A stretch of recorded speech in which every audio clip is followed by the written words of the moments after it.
He chose us. We did not choose Him, but He chose us. This morning He has chosen us just to worship Him. He has chosen us just to lift up the name that is above every other name here on earth. Here on the mountain of worship, He has chosen you and me. He did not choose your neighbor. He did not choose that local somewhere, but He chose you and me this morning. And we are the chosen people. You know the Bible says that we are the chosen people, the chosen generation, a royal priesthood. And that is your portion this morning.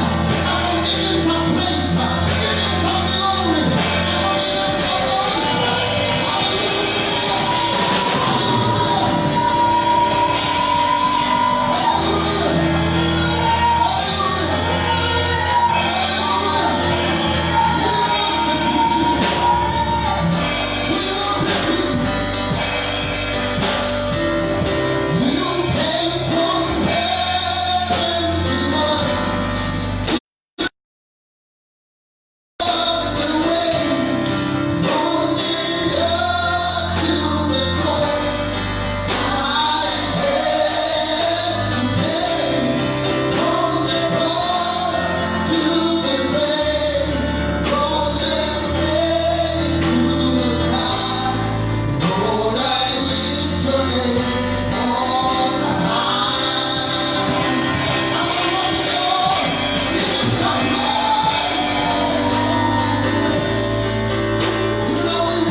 Asante kwa uwepo wako katika nyumba hii, katika madhabahu haya, katika siku ya leo na katika ibada, kwa wale walio hapa, wale wanaowote wakiwa nyumbani, wakiwa gangari, wakiwa nchi yoyote. I pray that your presence will be there. Na ikiwa kuna moyo ako na haja, hata ikiwa ni zito na kuna gani, naomba ukakutane naye. Ikiwa kuna moyo anaugua mahali, naomba uponyaji katika jina la Yesu. Naomba nguvu zako zikamjie watu wako Bwana. I raise against every force of darkness. I bind every devil in the mighty name of Jesus. Help them out. Ila ya corona, ila kuza mabao. Na ikunga siku ya leo, na ikunga siku ya leo, na ikunga siku ya leo. Katika jina la Yesu, natangaza usalama, natangaza ushindi, natangaza neema Bwana. Asante kwa neno lako vile Bwana. Tumishi wako wameomba, naomba ufunuo, naomba nene nasi ukatutendee. Wale wako hapo walinde, wafikie. Wanaosikiliza wakiwa nyumbani walinde. Wapendwa mlimo wa ibada wale walipo, wafikie na wote ambao ni marafiki wa mlimo wa ibada wanaangalia kwa mbali na karibu. Wafikie na utubariki zote. Wanatenda mapenzi yako, niko tayari. Nitumie kama chombo chako. Asante Yesu, kwa jina la Yesu tumeomba, tumeshukuru. Sema amen. Pigia Yesu makofi. Haleluya. Haleluya. Haleluya. Amen. Amen. Naweza ukaketi. The Lord is good, and we thank Him because He is our Lord. The Bible says, now unto Him who is able to do exceedingly, abundantly, above what we can imagine, think, or ask. Glory be unto Him. Say amen. Amen. This morning I am excited because the presence of the Lord is here. And you are going to be blessed. Say amen. Amen. Those who are watching from far and near, you are also going to be blessed. Thank you very much for coming, that we may stream life, that you may encourage me by saying amen. Yes. Because those who are at home, when they say amen and don't hear, when you are here, you must say amen. Hallelujah. Hiyo wesema amen unitie moyo. Bwana asifiwe sana. Amen. Hallelujah. Amen. Hallelujah. Amen. Sisikii vizuri. Hallelujah. Amen. Thank you very much. Bwana amekuwa akiongea nasi kuhusu readiness for the judgment day, and for the last 2 Sundays I believe kila mmoja wetu umejua ya kwamba anything can happen anytime. Anything can happen anytime. Kama leo watu hawaendi kanisani, kama leo watu wako na mifuko kwa mdomo, dunia yote kitu kimetendeka, wanasema ni new normal. Ni normal ambao ni new, ambao hukujua tuingia 2020. Hiyo ni kumaanisha we must be ready, kwa sababu siku moja tunaweza tukaamka ukasikia Yesu amekuja. Hivyo na ibadilishe kila mtu kutoka China, America, everything ibadilike. Everything ibadilike. Lakini kile kitu kikubwa kwetu ni kuwa tayari. Nawazia ameni, unaweza iko siku moja. Amen. Ni kuwa nini? Tayari. The Lord has given me another message.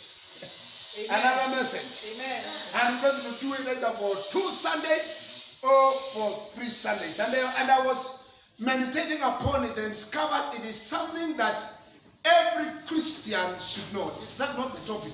But what I'm about to speak, kila ambayo niko karibu kuongea, ni kile kitu kila Mkristo anastahili kujua. Every Christian must or need to know. I'm talking today about the powerful God. Yes. Hallelujah. Amen. You must have a notebook. You must have a pen. You must have a Bible. If you are here, if you are at home, you better sit well and write something for reference in future, because it will be good for you. It will be good for you. Praise the name of the living God. Amen. The powerful God. Bwana asifiwe sana. Amen.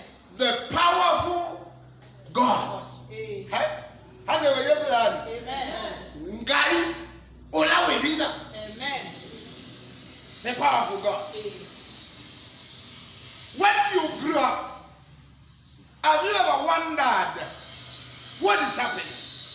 You find yourself ukaitwa, I don't know whether you remember you were a child, but time ukaitwa mtoto, ukakuwa ukaitwa youth, wale ambao tumeoa sasa, ukaitwa married man or woman, then ukaanza kuitwa daddy. Some of us tukaribu kuitwa babu. Unapofikiria kitu namna hiyo, unaikuta mahali, then you find yourself in a family and you are told we are your parents. Then you accept it because you had no option. Things were arranged somewhere and you are born in that family. Have you ever asked yourself, when does the sun come out and go down? And we are told there is night and day. When does things happen and we see there is world? Where does the wind come from? We breathe in, we breathe out. Yeah? Have you ever wondered? Your heart has been pumping for the last days you've been in this world. It has been do. Have you ever wondered? Something, somebody, kitu mahali kimekuwa kinaendelea. Bwana asifiwe sana. Amen. Kuna kitu kimekuwa kinaendelea. And the person who has been doing that, I'm going to talk about part of it, which is called the powerful part of God. The powerful part of God is the one we're going to talk today. Praise the Lord. Amen. The power of God is amazing, and it has always been a wonder. One time I thought about the world, nikafikiria universe, nikafikiria tulitoka wapi, nikafikiria Mungu ni nani, nikasikia kama napotea. Nikarudi. I came back because I was thinking and thinking. It was before I knew the Lord Jesus Christ. Then when the Lord saved me, I knew something I was told. I will become part of the family of God. I am a child of God. Amen. So whether what or whether mimi ni mwana wa Mungu. Na hiyo ikanitosha. Kwa sababu 1 John 1:12 inasema ya kwamba ukimpokea Yesu unakuwa mwana wa Mungu. Those who received him, they were given power. They were given right to become children of God. Kwa hivyo wewe kama umeokoka, wewe ni wa family ya hii powerful God. It doesn't matter. It doesn't matter what will come on the way, what has been, what you know. Some things like they don't add up. But you are a child of God. That finished. Amen. Hallelujah. And then we're going to see about this powerful God. Praise the Lord. Amen. Have you ever heard something like omnipotent God? Unaona kusikia kitu kama omnipotent God? Yes. That's what we want, where we want to begin. Omnipotent God. And that word, I looked at it and it blessed my heart. Omnipotent God. Omnipotent God. Inaongelewa tu wale ambao wameenda Bible school, makanisani, mahali popote umesikia kiongelewa. Lakini leo nataka tuingie katika undani. Kama unaandika omnipotent, we look at the omnipotent. This word omnipotent is derived from a Latin word omni. Write omni. I know my brother is helping me. O-M-N-I-S. Omnis. It's a Latin word. It means all. All inamaanisha yote. All, omnis. That is O-M-N-I-S. All. And then potence. P-O-T-E-N-S. Potence. It means powerful. So unaunganisha. All powerful. Then you had God. All powerful God. Omnipotent God. That's what I'm talking about today. Oh, powerful God. Hallelujah. Amen. So, it is not a Greek word. It is not a Hebrew word. It is a Latin word. So, omnipotent, it is not commonly found in the Bible as written omnipotent. But what we find in the Bible, write this, it is what we call almighty. Almighty. Almighty. We say Almighty God. That's what we find in the Bible. Therefore, when we say omnipotent from the Latin word, because the Bible was written in Hebrew and the Greek, and when we say Almighty, it gives God the strength, the same strength, the same words of the same. Oh, powerful God, Almighty God. I've had none of us pray, our Almighty God, you are able to do. Oh, powerful God, oh my God, you are addressing God the way He is. So I was enjoying reading all this. Therefore, that's from the Old Testament, you can see God Almighty. Then there are other words that follow the Almighty. I know you have heard a word like El Shaddai. E-L, una space, Shaddai, S-H-N-D-D-A-I. I know my brother is helping me. El Shaddai. El Shaddai is a Hebrew name of God. Nia Kiebrania. Kiebrania.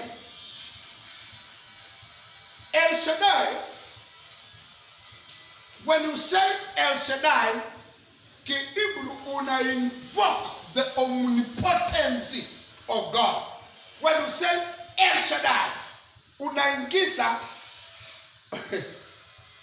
nguvu za Mungu. Let me put it well. El Shaddai means God most powerful. Now in Hebrew, not Latin now. In Hebrew, and you know, the Old Testament is in Hebrew, the New Testament is in Greek. God most powerful, or God Almighty. My wife loves that phrase. God Almighty. You are good. You are all actually what you say when you say God Almighty, you mean El Shaddai. You mean God most powerful. You mean all powerful God. You mean omnipotent God. Hallelujah. Amen. Yes. Praise the Lord. Amen. Because we must be together. Because when we get this, we will not see things difficult. We will see God doing things. When we call Him, we will believe easy that He will do. We will believe easy He will do. Because you know who He is. Powerful, most powerful, all powerful El Shaddai. Hallelujah. Amen. Now, so we're talking about omnipotent God in Latin. El Shaddai, God Almighty, or God most powerful. The Hebrew people, when God took the children of Israel from Egypt, you know the story? They stayed there for 430 years. And then Mungu akawatoa huko, akawapeleka katika nchi ya ahadi. Now, when they reached in the wilderness, walipofika katika wilderness, Mungu alianza kuongea na Musa juu ya mlima unaitwa Sinai. So kama watu wa Mungu wa Israeli wakitaka kujua Mungu, wanasema Musa alikuwa anapanda hiyo mlima. So akienda kwa hiyo mlima, Mungu anaongea na yeye, anateremka, anawaletea habari. So what the Hebrew people said, they said the El Shaddai God can also mean God of the mountains. Mungu wa milimani. Mungu wa milimani. God of the mountains. God of the, kwa sababu walikuwa wametoka Misri, amewapitisha Red Sea, Jordan, wakati wafika Jordan wakiwa wilderness, wanapanda juu ya mlima. Mungu anaongea na Musa anateremka. Siku moja wazee walimwambia kwamba tunataka kuona huyu Mungu wenu. Huyu Mungu anaenda kuongeana na wewe. And then Musa akawaambia waende, wakaanza kupanda.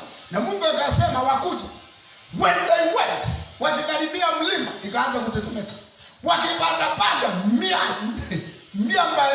mawe ikaanza kupasuka. Akamwambia hapana, nenda ukamwambie tumesikia akuje. So they said is a God of mountains. Kulingana na vile waliona. The Almighty God or powerful God, Mungu. After leading Israel out of Egypt, Moses met El Shaddai on Mount Sinai in order to receive his commandments. Remember, alipata 10 commandments kutoka kwa huo mlima to receive the 10 commandments. And that's why when they received that commandment and God spoke what to do, they started calling him God of the mountain, El Shaddai, or powerful God. There's another one. They called God kulingana vile alikuwa anasema. And I know many of us have never heard this one. Overpower. Overpower. Overpower. God overpower. This word waliangalia wakaona God is a God who is a hero. God, the hero who overpowers the enemies of Israel. Kwa sababu maadui walikuwa wanakuja. You remember this kumea tuliongea hapa. And the Mungu thundered against the enemies of Israel. Wakasema, this God is a hero. Kwa sababu wanakuja na spear, and they were mighty people coming to fight the children of Israel. Na Mungu anaongea kupitia nabii, wanaambiwa ya kwamba msiongope, hii vita si yenu. God will fight for you, and the Lord anafanya kufa. Bwana Yesu asifiwe sana. Siku ingine wakaambiwa tu wasunguke tu the wall of Jericho, na the seventh day waweke tarumbeta, kuta zikaanguka, watu wakakufa. Wakasema huyu Mungu ni hilo. Hilo ni nini? Sujaa. Mungu ambao aongozi. Who overpowers. Is a God who overpowers. When there is a problem, there is enemy, he overpowers. For example, in our times there are so many things that looks like they overpower us, like sickness, like COVID-19. One pastor was enjoying us, and they saying in Kenya there's no corona, there's COVID-19. So whether it is corona or it is COVID-19, it is enemy of the church. Because hatuko kanisani. Ni kama vile kulikuwa na maadui wanapigana na Israeli. Ni kama sasa COVID-19 ni adui wa kanisa. Ni adui wa wapendwa. My bishop aliniambia, hii kitu inalenga kanisa, hata si watu wengine. Kanisa tu ndio inatafuta. Hii kitu inatafuta kanisa. Na ikitafuta kanisa lazima kila mtu aelewe na ajue Mungu ni nani. Bwana Yesu asifiwe sana. Amen. Kwa sababu usipoelewa utaanza kuuliza na Mungu yuko wapi? Na Mungu yuko wapi? Mtu mmoja anaitwa Juba alimuuliza Mungu, ulipo aliteseka sana. Akamuuliza, wakati nilikuwa ninaomba dunia ulikuwa wapi? Nikaweka misingi ya dunia ulikuwa wapi? Mungu aulize ulikuwa wapi? Is all powerful God. Hallelujah. Amen. Is the one who overpowers our enemies. Yes. It doesn't matter inaitwa COVID-19. It doesn't matter inaitwa whatever corona. It doesn't matter what it is. Mungu wetu ana overpower. Amen. Hata Yesu ndio mmoja. Hallelujah. We better believe. Yes. Kwa sababu tusipoamini tunaenda kwa nani? Hakuna, si ndio? Si tumeokoka? Hatuna mwingine wa kukimbilia. Hatuna mwingine wa kuamini wapendo. Dunia imesimama hivi, haina mpangilio. It has come to a standstill. Many people are talking so many things about what is happening. Man-made plans of people, it doesn't matter. Lakini dunia imesimama, kanisani hakuendi. That's the truth. Dunia isongi, hakuna biashara, hakuna kukaribiana, hakuna kuwa pamoja, vitu imesimama. Hiyo ndio ukweli. Whether it is man-made or it is planned by people, iko. Na mimi ninasema hivi, Mungu, the all-powerful God, angeizuia, lakini akaachilia. Na mimi mwenyewe ninajua kuna kitu Mungu anataka tuelewe at the end of this thing. Yes. Bwana siwe sana. Amen. Na hiyo ndio tunastahili kutafuta. Na ndio Mungu ameongea wakati one of these days nitakuja kufanya reference niangalie what we've been learning for the last 14 Sunday. Hii ndio 14 Sunday tangu lockdown. Tuangalie what the Lord has been talking about. Na utagundua ya kwamba anatutia moyo, anatuamsha, anatia imani yetu nguvu ili tuweze kuelewa yeye hajaenda mahali. God is ever present with us. He is with us. He will not leave us. He will not forsake us. He will walk with us. He will fight for us. He is on our side. Hallelujah. Bwana sifiwe. Akose kuwa upande wetu au upande wa nani?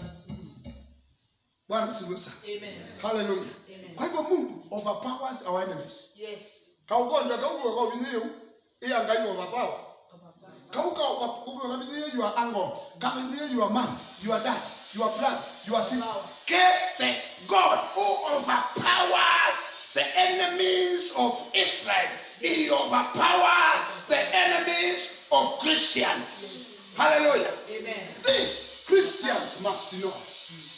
God Almighty, the most powerful God, El Shaddai, omnipotent, all powerful. Woo! Hallelujah! Amen. One more, and then we get to the scriptures. Say sufficient. Sufficient. Good. Omnipotent is sometimes a reference to God's sufficiency. All powerful means he can satisfy. If he has power, he can satisfy. He has power. Can I say it again? Omnipotent is sometimes a reference to God's sufficiency. Hallelujah. Let me read this. On Mount Sinai and in the wilderness, God sought to show his people that he was sufficient for them. His wisdom, unlimited power, eternal nature were enough for Israel. He fed them and provided water in the desert. Hallelujah. Amen. Akawapea chakula. Siku moja walikomplain wanasema tumekula tu hivi tunataka nyama. And walipo hapo tisha vizuri. Mungu akakasirika. Akawaambia mtakula nyama mpaka sitoke na mafua. Say hate meat. Ukimumua ile unamumua nyama. Kwa sababu walimwonyesha is sufficient. God can provide anything. Yes. Bwana Yesu asifiwe sana. Amen. He provided water in the desert. Katikati ya mawe akaambia Musa konga mawe. Mawe katikati ya mawe. Si kwa matope, haonga mawe. Maji yakatoka. Omnipotent God is sufficient God. Hallelujah. Yes. El Shaddai is overpowering God. Praise the Lord. Amen. These things touched me. Hallelujah. Yes. Amen. Amen. Can I look to the word of God? Yes. Now, do you understand who God is? Oh, powerful. Okay.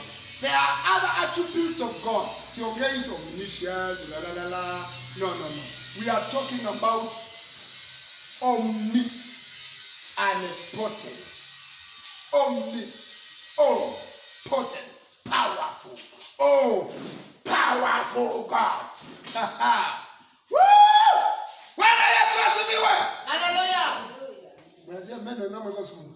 Amen. Bwana Yesu asifiwe. Amen. Ukiwa nyumbani wherever you are, praise the Lord. Amen. He is El Shaddai, God Almighty, the most powerful God. He overpowers our enemies. He is omnipotent, all powerful God. God who sanctifies, who provides, who feeds, who gives, who is able to do anything that we ask. Hallelujah. And Paul said, now unto him who is able to do exceeding abundant above what you can imagine, think, or ask. Amen. It's a powerful God. He does things. Amen. Amen. Nataka tuangalie. We will continue the next Sunday. What I'm saying, we might not finish even the next Sunday, but we might continue looking at this powerful God, and see what He has for us. And the Bible says in the book of the Bible talks of faith. And how does faith come? How does faith come? Romans 10:17. Can you read that one? Can you read that one? Hallelujah. 10:17. Just read it. Hallelujah. So then faith comes by hearing, and hearing by the word of God. Yes, like Kiswahili. Faith comes by hearing, and the hearing the word of God. Why did you speak Kiswahili? Basi imani hutokana na kusikia, na kusikia huja kwa neno la Kristo. Amen. Basi imani hutokana na kusikia, na kusikia nini? Neno la Mungu. Mimi nataka kutengeneza Kiswahili yangu. Imani hutoka, hutokea, hutokelezea. Imani huja, hutokea, hutokeleza. Faith comes by hearing, and hearing. You know, we think that it says hearing and hearing. You multiply that many times. Hearing and hearing and hearing and hearing and hearing. That's why every Sunday, 52 Sundays, hearing the word of God, the word of Christ. Amen. The more you hear the word of God, faith comes. Amen. Amen. And in Hebrews 11:6, it says, it is impossible to please God without faith.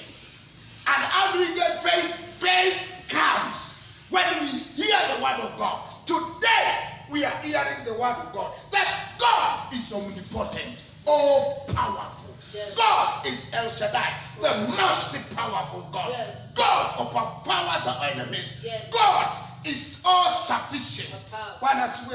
Yes. When you hear that, let your faith get power, get energy, and believe. Yes. Praise the Lord. Amen. Believe for your family. Yes. Believe for your wife. Believe for your children. Believe for this country. Believe COVID-19 to die a natural death. The Bible says, kila pando ambao Mungu ayapanda litang'olewa na mizizi. Hallelujah. Amen. Don't move that. Yes. Hallelujah. Amen. Wanasema hii kitu itaisha. this thing will die. Amen. We cannot stay like this. It is not biblical. I've never had a promise from the Bible that a time will come that people will be muted their mouth. I've never read that. Now my bishop told me, kitu kileo kwa Biblia nisikichezea. Kwa hivyo siyaona hiyo na nitaichezea. Yes. Bwana siwe sana. Kitu wa kuweka mask haiko kwa Biblia. Weka sasa jizuie. Nawa sasa jizuie. Sanitize sasa jizuie. Lakini sio milele itaisha. Because we serve a powerful God. Kura barabashika. Hallelujah. Lord, no movie that. We serve the most powerful God, El Shaddai, Amen. God Almighty, who overpowers our enemies. Yes. These enemies die. Whether it was man-made, or nature-made, or devil-made, or whatever-made, it has to go. Because we serve the most powerful God, El Shaddai, Yes.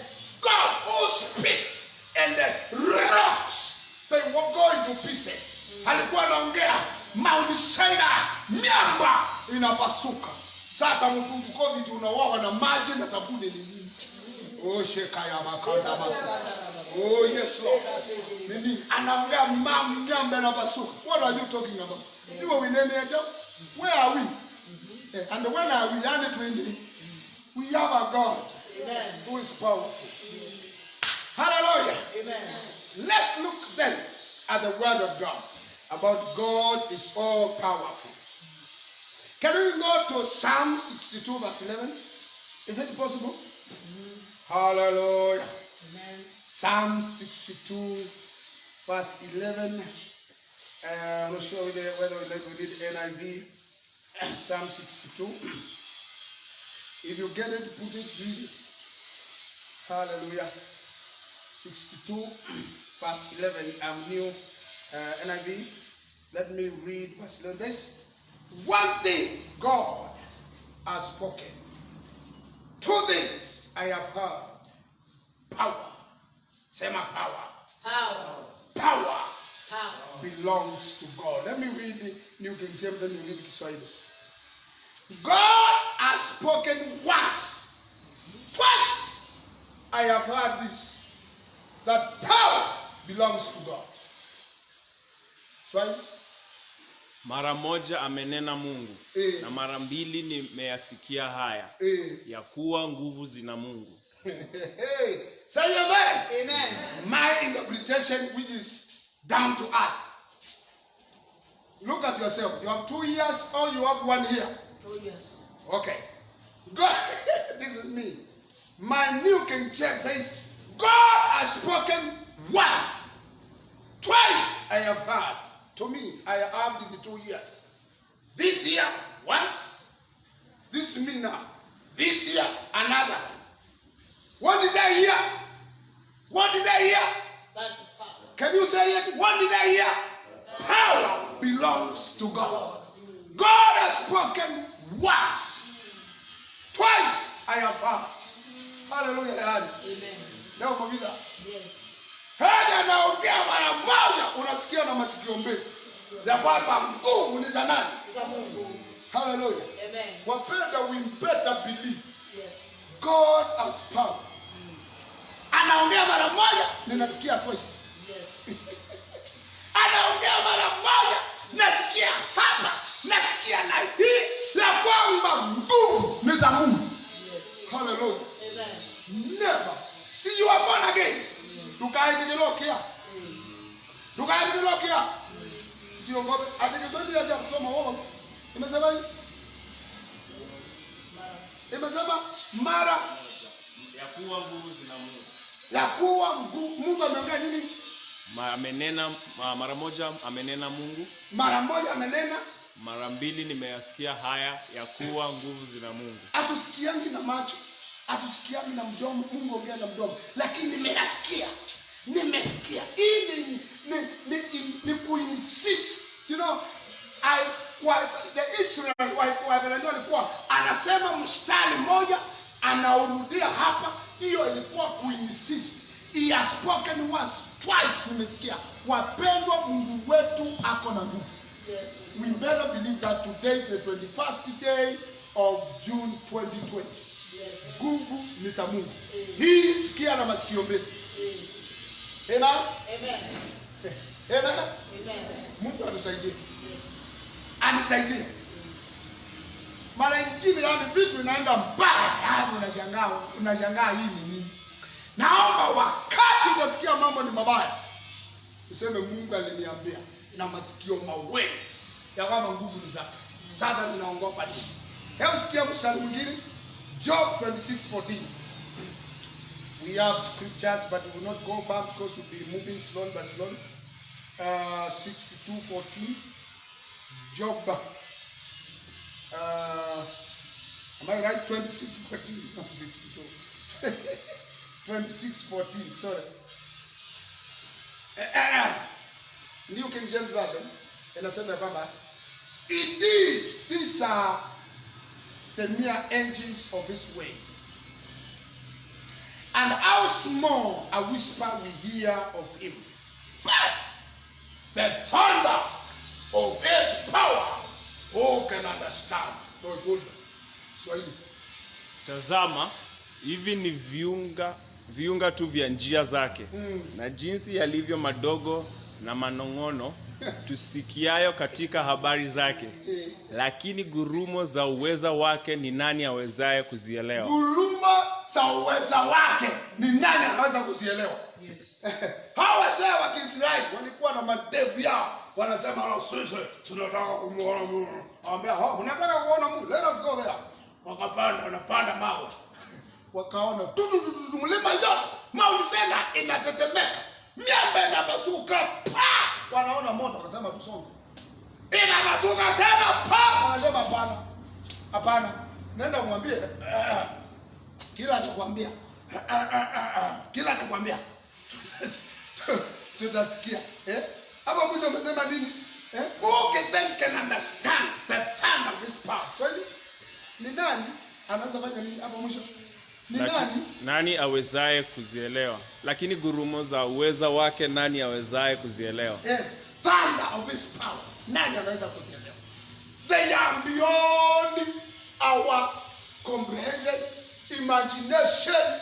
Wapendwa, Mungu ako na nguvu ambao hatuwezi kuelewa. Sikia nasema, and these are but the outer fringe of his works. Tu vitu tu. Bwana siwe sana. How faint the whisper we hear from him. I'm taking you somewhere. Bwana siwe sana. You know this air you are seeing? You know waking up and sleeping? You know eating or you are eating? Unaona vile moyo wako una pump pump? Those are just a fringe of his works. Yani, fingertips, kuongea kwake, anaongea tu. But his thunder is when he thunders. Nenda kauliza wa Palestina. When he thunders, they died a natural death. When he thunders, they died another natural death. God is power. Amen. What we are seeing, ni vitu tu. Soma Kiswahili tena, mweke. What we are seeing, mweke next week. Tazama, hivi ni viunga tu vya njia zake. Vitu tu njia zake. Hii tunaona tu ati mtu anakuanga na prando, na kwa mtu ana na jinsi yalivyo madogo manong'ono tusikiayo katika habari zake. Ananong'onoza tu, anasema lakini gurumo za uweza wake ni nani awezaye kuzielewa? Sema amen. Wapendwa, huyu Mungu wetu ako na nguvu. Amen. Kile tunaona nguvu ni tufriji, ni tuvitu. Kile tunasema tumesikia sauti ni manong'ono, ni kunong'onesa. Ni whisper. It's just a whisper. When he wants, he thunders. Inakuwa gurumo. Praise the name of the living God. Amen. Psalm 79:11. Psalms 79:11. Are you there? Psalm 79:11. Oh, glory to Jesus. Hallelujah. Amen. Are you there, Baba? Yes. Emily. This is what the word of God says.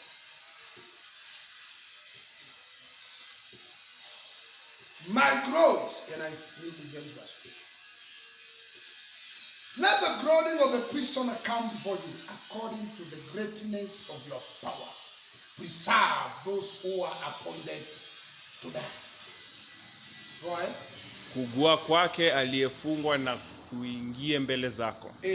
Kwa kadri ya uweza wa mkono wako, uwahifadhi waliohukumiwa kufa. Yes. Hiyo maandiko ili ni surprise. Okay. Tunasema saa ingine mtu akituacha ulikuwa ni mpango wa Mungu, si ndio? Though there are those who are appointed to die. But he's so powerful that he can change when one is appointed to die that he cannot die. Praise the Lord. Amen. Amen. Amen. Hallelujah. Amen. Inasema, let the groaning of the prisoner come before you. Wamefungwa, wanateswa, wanapitia mauzito, yaani ni kubaya, wametangaziwa maprisoners kukufa. According to the greatness of your power, preserve those who are appointed to die. Ule ukuu na uwezo wa nguvu zake, ama prisoners wamepangiwa kufa, our preserve wasikufe. Yes. Bwana Yesu asifiwe sana. Yes. Say, I will not die. I will not die. I will live I will live to declare the greatness of God. to declare the greatness of the Lord. Amen. Shetani ana mipango mibaya. When we talk of prisoners here, wale ambao watu wakihukumiwa na judge, they are those to be hanged, they are those to be destroyed, na judge amesema maisha. Lakini Mungu kupitia the greatness of his power, he preserves those who are appointed to die. Yes. Bwana asifiwe sana. Unaangalia mtu hivi unamsema like you are about to die, but I announce you will not die. Unakataa. Hata Yesu. Uila ekweke. No yeye yalabu yulombe. Hajachoka. Kwa nini akufa? Hata ameapondiwa kumwombe hautakufa. Si tu alia Yesu. Amen. Hautakufa. Because there's a greatness of power of God to preserve those who are appointed to die. Amen. Hallelujah. Amen. And answer, it doesn't matter. It doesn't matter. COVID is around. Na wale ambao ni wazeze wanaangaliwa na hiyo kitu sana, lakini haitakuangalia, haitaangalia your mom who is old, haitaangalia your dad who is old, haitaangalia your older brother who is old, because the greatness of his power will preserve your mother, will preserve your brother, will preserve your father, will preserve your pastor, will preserve your elderly parents not to die. The greatness. We are talking about omnipotent God. Can you know that? Omnipotent. Omnipotent God. Oh, powerful. We are talking about El Shaddai, the most powerful God. God Almighty, who overpowers enemies of God. Oh, Shakayabakadai. Hallelujah. Amen. Don't move that way. Amen. I feel good. There is power to preserve. Amen. When you pray, underline this scripture in your mind. Remind God you have power to preserve. Remind him. Bible says, put me in the remembrance. He says so. Nikumbushe. Put me in the remembrance. God says. Nikumbushe. Hii ni scripture kukumbusha Mungu. Watu tunalia. Watu wanalia.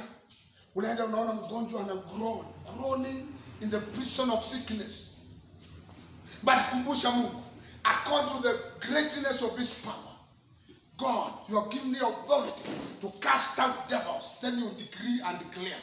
Because you are a child of God, you are of the family of God. Amen. Amen. We're about to finish. 1 Corinthians 6:14. Oh, thank you, Jesus. 1 Corinthians chapter 6, verse 4. God is good. God is good. Chapter 6, verse 14. Now, the Bible says,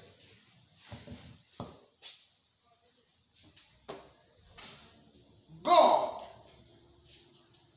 both raised up the Lord and will also raise us by his power. Hallelujah. Amen. So I read. Naye Mungu alimfufua Bwana na tena atafufua sisi kwa uweza wake. Yes. Hallelujah. Paul said, Philippians 3:10, that I may know him and the power, and the power. Bwana Yesu asifiwe. Amen. The power that rose him from the dead. Can you read it in English up here? 3:10 Philippians. 3:10 Philippians. 3:10 Philippians. All right. The Bible says that I may know him. And that I may know him and the power of his resurrection. Yes. And the fellowship of his sufferings, being conformed to his death. Hallelujah. Paul knew there was power that took him from the dead. They killed him on a dangerous way that everybody said this man cannot rise again. They said so. But on the third day, Jesus rose from the dead. Yes. Amen? Amen. Stop looking at him. Look at me. The third day was from the dead. Now Paul came to be saved later. He never met Jesus eye to eye, except the day he was getting saved. He said, when he came, he could not look at him. Akapoteza macho. Pale akaenda kuombewa na ndugu wa kawaida anaitwa akamwombea. Limomwombea vitu ikatoka kwa macho zikaanguka. Akasema, I want to know that Jesus and the power that took him from the dead. Amen. Iliyomtoa kwa makaburi hiyo nguvu. Na ndio maandiko yanasema, and then God, both 14 of 1 Corinthians 6, raised up the Lord and will also raise us up by his power. When I look at God raising us up, I'm not thinking about when you are dead. No. I'm thinking when you are in a deep problem. I'm thinking when you are down there. I'm thinking when things are bad. I'm thinking when things are not working. I'm thinking when a time like COVID-19. I'm thinking when everybody's confused. The Bible says, who raised him from the dead will also raise us up. Amen. Amina. It doesn't matter position you are. Yes. Praise us, Lord. The most powerful God will raise you from that one. He will raise you. He will raise you. Oh yes. Man died 3 days. Lazarus died 4 days. Kijana alikuwa wa mjana naenda kuzikwa. Akanguza tu. Musekeseke. Akanguza kitanda. Akasema kijana na kuamuru simama. Kasimama. Hallelujah. Amen. Kakula. Akasikia vizuri. Bwana Yesu asifiwe sana. Amen. Wapendwa, let our faith be built. Amen. Let our faith come. Let our faith get in us. Yes. Faith comes. Let this word build your faith.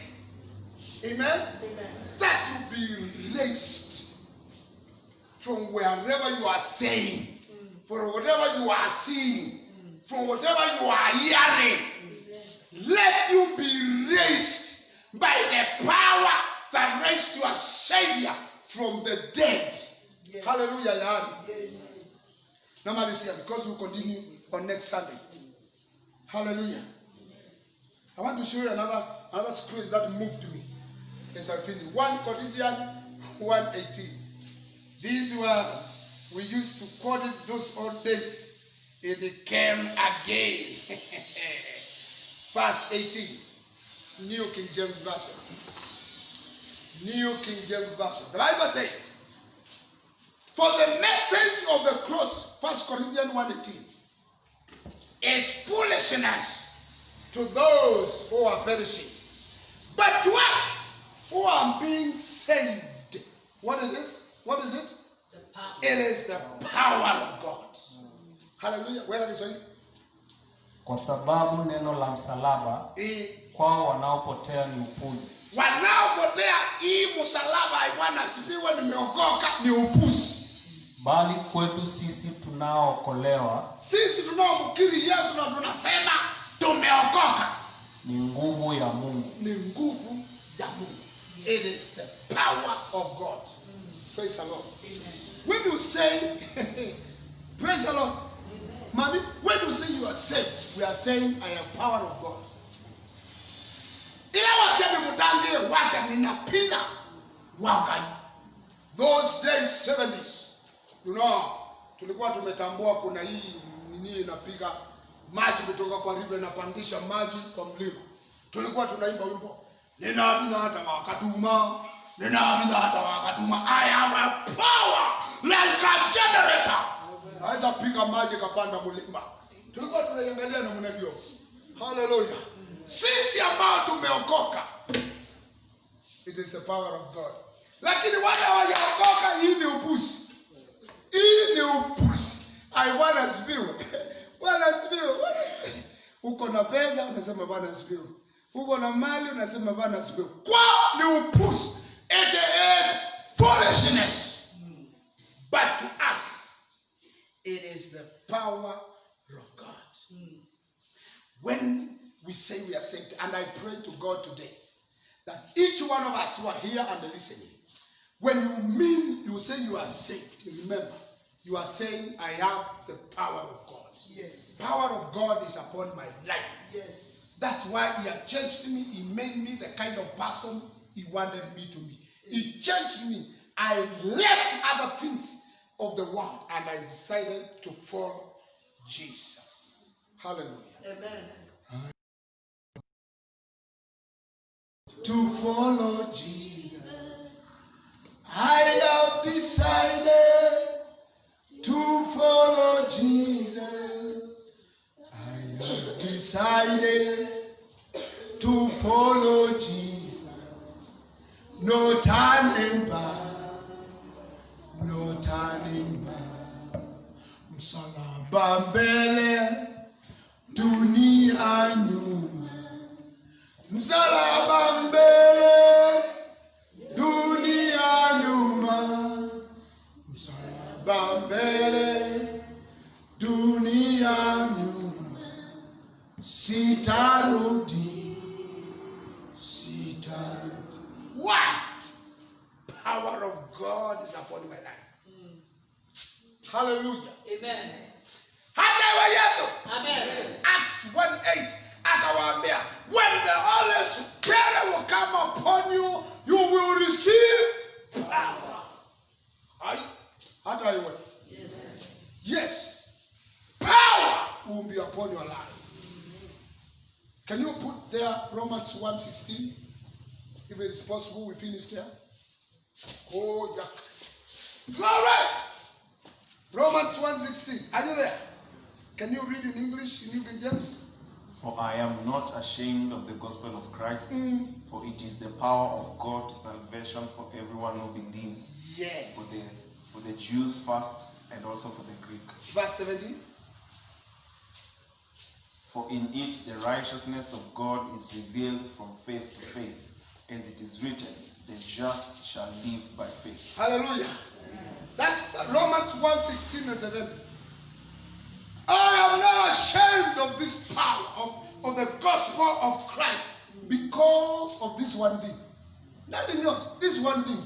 It is the power of God that brings salvation to sinners. It brought salvation to me. It brings salvation for my sins. It is safe kutoka magonjwa yangu. It brings salvation. Angalia verse 70. For in it, in that gospel and in that power, in it, that it carries gospel and the power. In it, the righteousness of God is revealed from faith to faith. Hallelujah. Amen. I pray today that your faith is going to be revealed and built up from where you are to another level. From faith to faith. As it is written, the just, those who are born again, the just, the saved, the just who are holding on, the just who do not doubt shall live. Yes, by faith. Wataishi? Wataishi? Sema nitaishi. Yes. You shall live and not die. Praise the Lord. Amen. Because the power of God is revealed through the gospel and the good news. Jesus who lives in you. The power of God is upon your life. People are scared, brethren, all over the world. But we have power. I'm not saying live careless. No. Do what is taught, we are taught to do. That's why when you are getting here, unaoga mikono kwanza, unaangaliwa temperature, na unawasanitiziwa, na unaketi kwa kiti yako. Ili kikiumana, tunasema anaketi namba 4. Nenda mkaongee na yeye. Hiyo ni program. But we have power. Yes. Hallelujah. Amen. We have power. It is upon our lives. Yes. Amen. Power to declare. Power to say. Power to announce. Yes. Power to say what we want and it comes to pass. Amen. Power. Yes. Hallelujah. Amen. Simame na miguu yetu. Saka. Son of the living God. Power. Son of the living God. Power. Oh, Shanda Yamarababa. Wewe ni Bwana. Amen. Hallelujah. Wewe ni Bwana. Amen. Hallelujah. Wewe unaweza. Amen. Hallelujah. Wewe unaweza. Amen. Hallelujah. Oh, wewe unatosha. Amen. Hallelujah. Wewe unatosha. Amen. Hallelujah. Oh, Baba tuwezeshe. Amen. Hallelujah. Baba tuwezeshe. Amen. Hallelujah. Oh, wewe ni Mungu. Amen. Hallelujah. Wewe ni Mungu. Amen. Hallelujah. Oh, wewe unaweza. Amen. Hallelujah. Wewe unaweza. Amen. Hallelujah. I want everybody to kiinua mikono uulize Mungu, hizi nguvu zidhihirike moyoni maishani mwako. Mwambie Bwana, hizi nguvu ninazisikia zidhihirike maishani mwangu. Maandiko yanasema the Lord spoke once, twice I've heard that power belongs to him. Power belongs. Bless him and worship him because there's power within you. There's power in him. He is God omnipotent. He is God El Shaddai is God who overpowers enemies. Mwambie hii nguvu iwe juu yangu. Hii nguvu iwe juu yangu. Hii nguvu Mungu iwe juu yangu. Idhihirike ndani yangu. Idhihirike ndani ya maisha yangu. Ukiwa nyumbani, ndugu, maandiko ametueleza na tumesoma na leo, is God omnipotent. God who is all powerful. God El Shaddai is God the most powerful. God Almighty. God who is sufficient.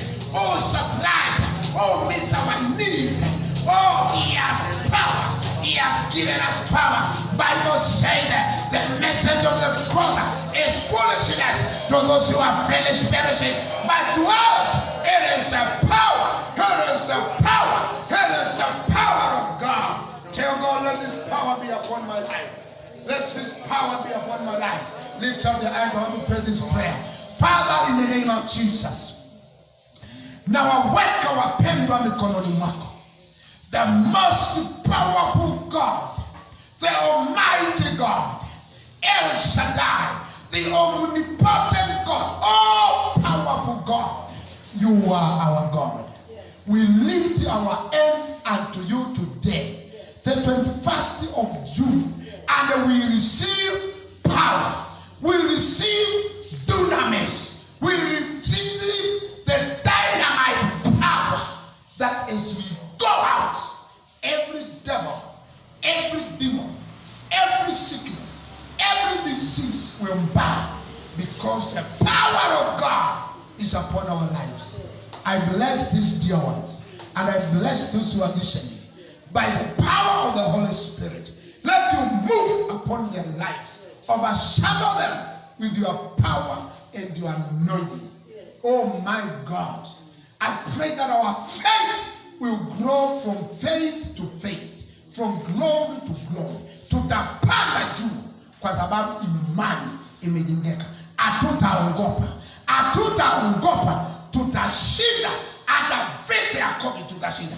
Hata chochote kilio mbele yetu tutashinda. Katika jina la Yesu. Sema Bwana Yesu Kristo, napokea nguvu na nitakuwa mshindi, kwa sababu wewe Mungu ni Mungu ulio na nguvu. Napokea sasa. I receive the power and I will overcome in Jesus' name. Amen. If you are sick, believe now. Father, in the name of Jesus, by the power you have given me, I rebuke sickness and disease. Nakemea magonjwa na maradhi, kila kisirani. I rebuke it out of the bodies of the saints, out of the bodies of brothers and sisters, our people. People, COVID-19, we command you to die from your roots in the mighty name of Jesus. Yes. We announce victory. We announce healing. We announce deliverance in the name of Jesus Christ. I bless your name, Jesus. And I glorify your name. Unajua mahitaji ya kila mmoja. Kuna mahitaji ya jamii, mahitaji ya kifedha, mahitaji ya watoto wako, mahitaji Bwana kutana naye, wapenda watakatifu watu wako. Katika jina la Yesu. Anayekulilia, uliye mwenye nguvu, uliye satisfy wapendwa katika wilderness, ukapea maji, ukapea chakula. You are our God, the omnipotent, the God who satisfies. Give them sufficiency. Fulfill, now provide kwa kila anayekuitia. Kwa sababu ni Mungu wetu. Kwa jina la Yesu tunaomba. Say amen. Amen. Mikono kiwa juu. Mungu akubariki. Mungu akulinde. Mungu akutetee. Mungu akupiganie. Mungu akuepushe, akuepushe na COVID-19. Bwana akushikilie. Akuangazie usiku na mchana. Let it go before you. Your presence, the presence of God, let it go before you. In the name of Jesus. Say amen. Amen. Hallelujah. Amen. Yesu makofi. Yesu makofi. God bless you so much. Tunaweza tolea Bwana? Amen. Tunaweza kumtolea Bwana? Tunaweza kumtolea Bwana? But keti ukitoa sadaka yako. We're going to give unto the Lord. We're going to give unto the Lord. ibada ukamilika kwa kutoa. I thank God for people who watch from the online. They give, God bless you. Those who are here, you give, God bless you. Because the 7th day of every week is the day of the Lord. It's the day we worship. When you give, God sees. When you give offering, He gives a good pressed down. People start giving you. People, wanaanza kutoa. Biblia inasema wataleta kwa kifua. Chukua baadhi weka fungu la 10. Fungu la 10 sikule, si nzuri, it's not good. When you eat it, you eat your protection. Unakula ulinzi wako. Toa. Hata ikiwa umepata 100, 10 ni takatifu ya Mungu. Give 10,000, 1,000, without 100,000, 10,000, million, 100,000. Be faithful. Give offering kulingana vile Mungu amekubariki. Kama ni mtu wa 200, 500, 50, 1,000 kama mimi, be faithful. Tuombe. Baba, katika jina la Yesu. In our hands we hold the offering. Even in the time of lockdown, we say we will not lock up and not to give. We will give. Yes, Lord. That we may receive from you. Yes, Lord. It doesn't matter. We pray that you accept our giving, our tithes, and our offering. Yes, Lord. Bless who are giving today here and afar. Bless us this week. Let this offering speak before you are present this week. Let the fungu la 10 bring protection to that one who is giving. Malibuko hiyo shamba wanatoa matunda ya kwanza ibarikiwe. Sadaka ya shukrani, pokea shukrani zake. Tubariki nawe nasi kwa jina la Yesu tunaomba. Sema amen. Amen. Basi tutaimba hii wimbo tukiimba. Those who are here are going to give the box. And wale ambao mko mbali mnatoa kwa paybill. We have 418 947. You give either if it's tithe, you give it as offering, you write whatever you want that of money to do, that's sandaka to do. And God will bless you. You have the song? Move it. And then as we continue, we're going to show you our construction. We need 2 million to weka paa. Kama uko naye, weka pale ama huyo kuniona kwa ofisi. 2 million, 200,000, 500,000.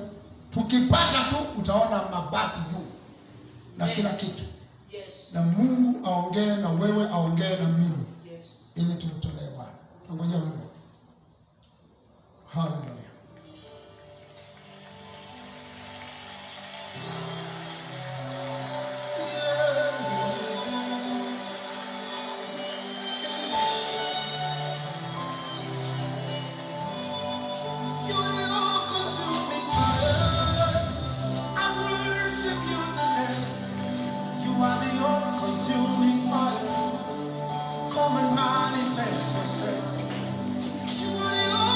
Siweka fungu la 10 hapo ndani hapo.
Tutakuonyesha mjengo our sanctuary.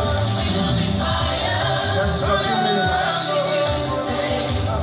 Tushamaliza mambo ya msingi, mambo ya morning.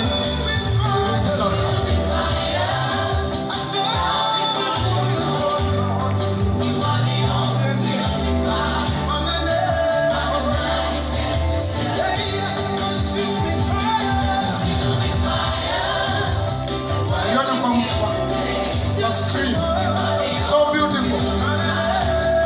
glory of the Lord is here. JCC Mountain Worship. Katelemo Achako. Karibu sana. And be a partaker of this great blessing. You can see it. You use the same baby and give the man there all swimming.